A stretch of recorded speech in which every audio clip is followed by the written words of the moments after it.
वाह, क्या बात कही आपने बड़े भैया। बहुत अच्छा लगा आपसे ये सुन के।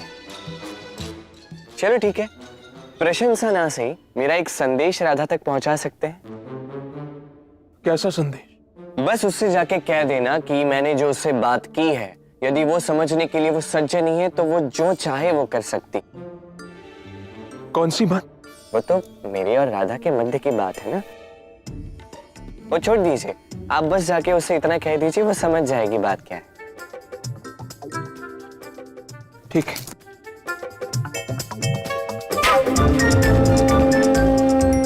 धन्यवाद बड़े भैया।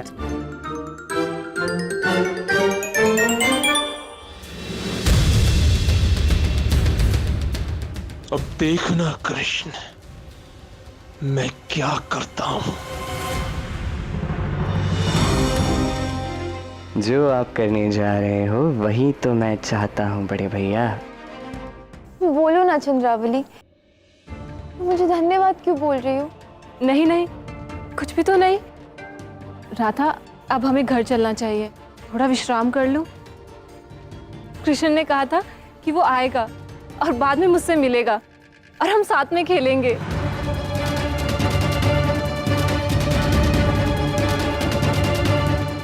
तुम्हें भी चलना हो हमारे साथ तो चल सकती हो। नहीं, तुम्हें बुलाया है ना, तो तुम्हें ही जाना चाहिए। ठीक है, मैं चलती हूँ।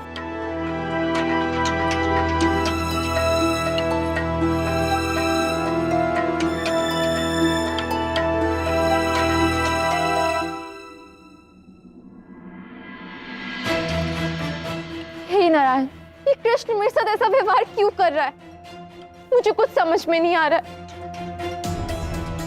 यहाँ मेरे हृदय में व्याकुलता की अग्नि जल रही है और वो कृष्ण उसे शांत करने के स्थान पर भड़का रहा है। क्योंकि कदाचित अब कृष्ण को तुम्हारी कोई चिंता ही नहीं राधा। ये तुम क्या कह रहे हो अयन? हाँ राधा, कि जो कुछ भी चल रहा है उससे मैं भली भांति अवगत हूं। हाँ, ये तुम्हारा जीवन है, इसके निर्णय भी तुम्हारे ही होने चाहिए और मुझे कोई अधिकार नहीं कि मैं उसमें किसी भी प्रकार से हस्तक्षेप करूं, किंतु तुम मेरी बालपन की सखी हो रहा और इसी नाते आज मैं जो कहने आया मैं कह के ही रहूंगा। नहीं ना, मेरी बात सुन लो। हाँ, मैं जानता हूं कि तुम्हारे हृदय में उस कृष्ण के प्रति विशेष भावनाएं उत्पन्न हो गई, तो वो कृष्ण वो इसके योग्य नहीं है राधा। विश्वास करो मेरा, वो अत्यंत दुष्ट है राधा। हाँ, दुष्ट है, अहंकारी है, इतना बड़ा अहंकारी कि केवल और केवल अपने मन की करता है, किसी की भी बात नहीं मानता वो। बस, अब एक शब्द और नहीं। मैं कृष्ण के विरुद्ध कुछ नहीं सुन सकती और मैं कृष्ण को तुमसे अधिक जानती हूं और वो ऐसा बिल्कुल नहीं है। और यदि तुम मेरे सच्चे मित्र हो ना, तो आशा करती हूं कि तुम मेरे और कृष्ण के बारे में किसी से कुछ नहीं कहो। तुम पूर्ण रूप से मुझ पर विश्वास कर सकती हो कि तुम मुझे अपने मन के विचार व्यक्त करने ही होंगे राधा। मुझे एक मित्र का कर्तव्य तो निभाना ही होगा। क्या करूं?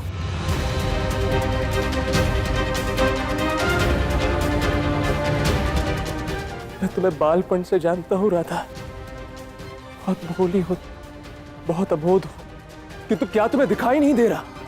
जब से तुम्हारी वो सुंदर बहन आई है, कृष्ण ने तो तुम्हारे साथ समय बिताना ही बंद कर दिया है। अब वो अपना पूरा समय उसके साथ व्यतीत करता है राधा। बस करो अयन, जाओ यहां से।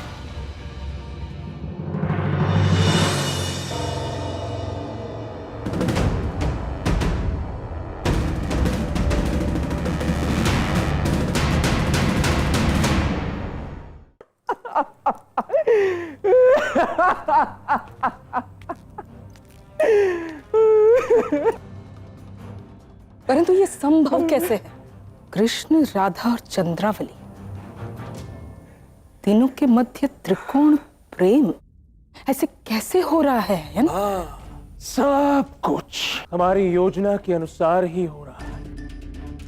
अब तो मुझे ऐसा प्रतीत हो रहा है कि अब उस कृष्ण का समय समाप्त और हमारा समय शुरू। माँ, अब तो हमारा भाग्य भी हमारे साथ है। यदि ऐसा है तो बहुत ही अच्छा है। आयन, स्वयं पर संयम बनाए रखो। कृष्ण ने तुम पर विश्वास करके जो भूल की है उससे हमारा पल्ला भारी हो जाता है। तो इस विश्वास को बढ़ाओ और अधिक बढ़ाओ बहन, और ऐसा कुछ भी मत करना जिससे कि ये विश्वास तनिक भी डगमगाए।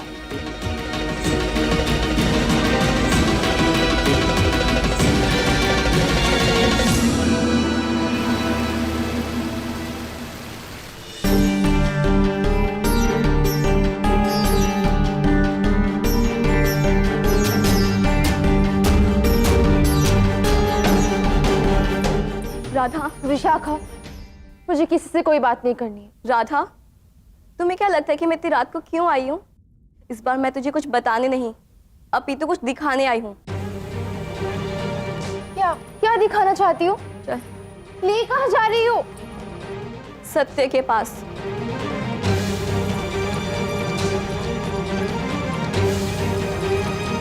तुम मुझे यहाँ क्यों लाई हो?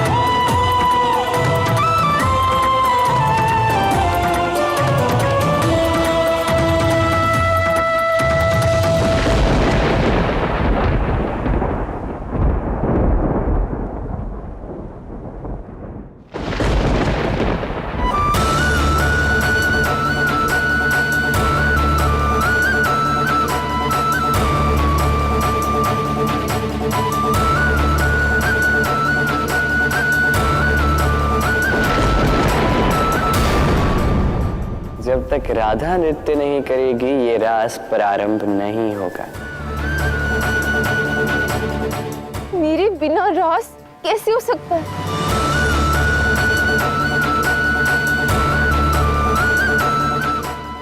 और आज ये बांसुरी की धुन मुझे यहाँ खींच क्यों नहीं लाई? जब मन में ईर्ष्या हो तो प्रेम रास के मधुर स्वर तुम्हारे कानों तक कैसे पहुंचते रहते? तुम्हारी इच्छा है कि बांसुरी केवल तुम्हारे लिए बजे, किंतु रास की ये मधुर धुन तो हर प्रेमी के लिए बजती है। तो आज रास मेरे बिना ही हो रहा है, ये जानते हुए भी कि मेरे अतिरिक्त यदि कृष्ण किसी और के साथ हो तो वो मुझे दुख देता है। तब भी वो यहाँ बरसाने में ही गोपियों के साथ रास कर रहा है।